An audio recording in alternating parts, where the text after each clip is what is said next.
पहली मर्तबा रात के अंधेरे में डाकुओं ने इस मुल्क के अवाम पर डाका डाला, हुकूमत पर डाका डाला और एक टोला इंपोर्टेड हुकूमत की सूरत में इस मुल्क पर मुसल्लत हो गया।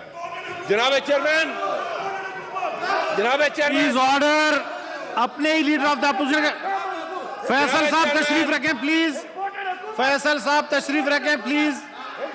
डॉक्टर साहब इस तरह फिर आपकी तकरीर में अगर ये बात करें फिर दूसरे फैसल साहब तशरीफ रखें प्लीज। फैसल साहब तशरीफ रखें प्लीज। डॉक्टर साहब इस तरह फिर आपकी तकरीर में अगर ये बात करें फिर दूसरे इस तरह हाउस नहीं चलेगा जी। प्लीज फैसल तशरीफ रखें। जनाब चेयरमैन, जनाब चेयरमैन प्लीज तशरीफ रखें। Order in the house. ये सेनेट है, आप जलसागाह में नहीं है। फैसल साहब तशरीफ रखें। जलसागाह में आप नहीं है प्लीज। फैसल साहब प्लीज। फैसल साहब प्लीज तशरीफ रखें प्लीज। जनाब चेयरमैन सिर्फ ये नहीं, प्लीज डॉक्टर साहब को बोलने दें जी। जनाब चेयरमैन, एक इंपोर्टेड हुकूमत की शक्ल में सिर्फ एक हुकूमत मुसल्लत नहीं हुई, एक गुलामाना जहनीत इस आजाद कौम के ऊपर मुसल्लत हो गई। एक गुलामाना जहनीत। जनाब चेयरमैन, मैं साबित करता हूं इनके ऑब्जेक्शन को। मैं साबित करता हूं कि जिस शख्स को कहा गया ये आपका प्राइम मिनिस्टर होगा, उसका बयान सामने रख लेते हैं। क्या बयान था? बयान ये था कि बेगर्स आर नॉट चूजर्स। मुझे आपके पेट में रोटी देखनी है, मुझे आपके पेट में रोटी देखनी है। उसके लिए बड़ा जरूरी है कि ये गुलामी का तोख हम पहन लें, जो कहें हम वो मान लें। और यहां तक नहीं, दूसरे साहब उससे भी आगे चले गए। वो तो कहते हैं कि ये जो सांसों की डोरी है ये भी अमेरिका के वेंटिलेटर पर चल रही है। वो खुदा की जात को नहीं याद करते जो रिस्क देने वाला है, जो सांस देने वाला है। ये इज्जत, नामूस, खुददारी ये नावाकिफ है। क्योंकि ये जो जहनीत है ये शिकम परस्ती से उठती है, ये पेट की पूजा से उठती है। सर, इनके पेट के दोज़ख 30 साल पाकिस्तान की को लूट कर नहीं भरे। ये वो जहन्नम है जिसके माथे पर लिखा हुआ है हल मिन मजीद, सदा हल मिन मजीद। और ये जहन्नम ना भरा है ना भरेगा। इनको पता होना चाहिए कि आपने इस कौम को गलत असेस किया, आपका अंदाजा इस कौम के मुतालिक गलत निकला। ये वो कौम है जो रसूल हाशमी के मानने वाली है। खास है तरकीब में कौम रसूल हाशमी। और उसका खासा क्या है?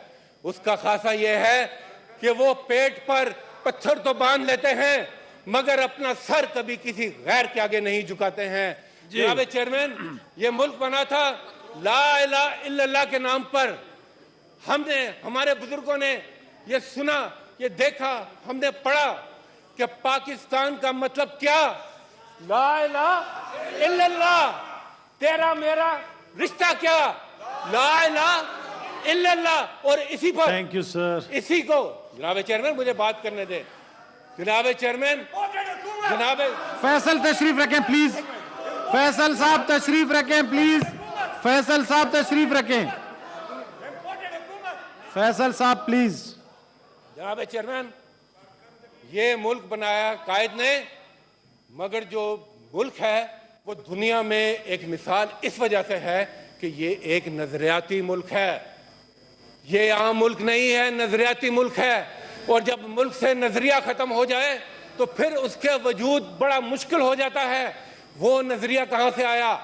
वो नजरिया आया अल्लामा इकबाल की फिक्र से। और इसी ला इलाहा इल्लल्लाह को इकबाल ने अपनी जुबान में खुद ही का कहा। और इनको पता होना चाहिए, इनको पता होना चाहिए कि खुदी की मौत हो जिसमें वो सरवरी क्या है, खुदी की मौत हो जिसमें वो सरवरी क्या है। खुदी बेचकर ये ताज सर पर पहनना, मैं समझता हूं ये गुलामी की बदतरीन शक्ल है। और ला इलाहा इल्लल्लाह यानी कि जो आज़ाद करता है इंसान को, यहाँ के जो बुत हैं उनसे, इकबाल ने कहा खुदी का सिर नहा ला इलाहा इल्लल्लाह, खुदी है तेरे फिसां ला इलाहा इल्लल्लाह। और ये आज के हालात के लिए भी है कि अगरचे बुत हैं जमात की आस्तीनों में, मुझे है हुक्म अज़ां ला इलाहा इल्लल्लाह। और ये नगमा फसले गुलो लाला का नहीं पाबंद, बहार हो के खिदा ला इलाहा इल्लल्लाह। तो जनाब आपने इसका मुजाहरा देखा कि एक रात को ये वारदात हुई, दूसरी रात को पूरी पाकिस्तानी कौम खैबर से कराची तक यही नारा लेकर कि इंपोर्टेड हुकूमत नामंजूर सड़कों पर निकले हुए। तशरीफ रखें फैसल, अभी मैंने फिर स्ट्रिक्ट एक्शन लेना है, मैं बता दूं फैसल प्लीज। जनाब चेयरमैन उस रमजान मुबारक का मुबारक महीना था, रमजान मुबारक का मुबारक महीना था।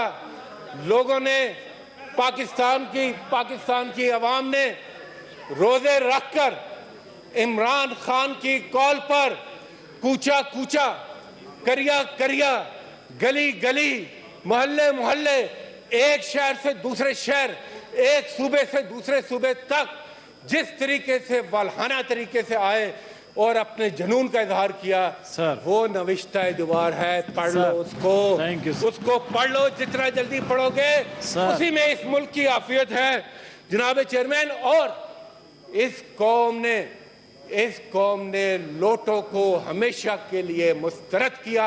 आपने देखा कि लोटो की सियासत को पाकिस्तान की तारीख में पहली मर्तबा ईद का दिन था, मसाजिद और ईदगाहों में भी लोटे दस्तयाब नहीं थे। अवामी जज्बे को देखते हुए लोटे दस्तयाब नहीं थे। उनको पता था कि लोटे उनका गिरबान पकड़ेंगे, लोटों का गिरबान पकड़ा जाएगा और उनसे सवाल होगा। जनाब चेयरमैन, सवाल ये पैदा होता है कि ये वारदात क्यों की गई, क्या हुआ, ऐसी क्या चीज हुई। तो जनाब मैं आता हूं कपड़ों की तरफ जरा मेहरबानी करें प्लीज। जनाब सवाल ये पैदा हुआ, प्राइवेट मेंबर डे, डॉक्टर साहब जरा अपने मेंबर्स का ख्याल भी रखें प्लीज। लूंगा, मेरी बात, मुल्क में आग लगी हुई है सर, ये इससे अहम कोई चीज इस वक्त नहीं हो सकती। सवाल ये पैदा होता है कि ये वारदात क्यों की गई। वो इसलिए की गई कि ये उस वक्त की इमरान खान की निडर क़यादत ने ये फैसला किया कि मैं अपने मुल्क के मफादात को किसी भी मुल्क के मफादात के लिए कुर्बान करने को तैयार नहीं हूं। मेरी पहली तरजीह पाकिस्तान का मफाद है, मेरी पहली तरजीह पाकिस्तान के अवाम का मफाद है। कोई सुपर पावर नहीं एग्जिस्ट करती सिवाय अल्लाह की जात के। नारे न मारे प्लीज ऐसा ना करें जी। चाहे अड्डे मांगे गए हों या शाही हुक्म सादर किया गया हो कि तुमने इधर उठना है, इधर बैठना है, उस मुल्क में जाना है, उस मुल्क में तुमने नहीं जाना। और भारत की